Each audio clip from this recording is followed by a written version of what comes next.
السلام عليكم ورحمة الله وبركاته. هل تعلم أن الصفحة الواحدة فيها 450 حرف؟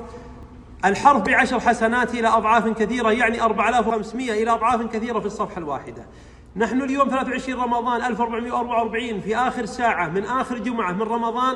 أسأل الله عز وجل يبارك فيكم. جمعية تحفيظ القرآن بمحافظة السليل لديها مشروع 77 حلقة قرآنية، من ضمنها معهد إعداد المعلمات، ومن ضمنها أيضا المقرأة الهاتفية على مستوى العالم، فيها 25 دولة والله الحمد والمنة. تم تخريج 53 حافظ لكتاب الله في هذا العام فقط 1444. هل تعلم أنهم في العام الواحد يقرؤون ويحفظون أكثر من 1,000,000 صفحة كاملة لوجه الله عز وجل على مدار العام؟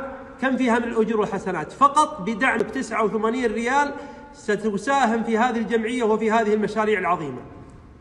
واليوم يا أحبة الكرام، هذه الجمعية حصلت على شهادة الآيزو للجودة، وأيضا حصلت على تقدير ممتاز في الحوكمة. وهذه الجمعية عمرها أكثر من 30 عام في تعليمها لكتاب الله عز وجل. هذا المقطع نريد أن لا يتوقف عندكم، نريد أن ينتشر هذا المقطع، ونريد أن نساهم ب89 ريال فقط. سنبني هذا المجتمع وسنقوم على تعليم كتاب الله عز وجل، والظن بالله عظيم ثم فيكم. أسأل الله عز وجل لمن ساهم في نشر هذا المقطع ولمن ساهم بماله أن يحرم وجهه على النار في هذه الساعة المباركة. الله يحرم وجهه على النار، الله يجعل من عتقاء الله عز وجل من النار.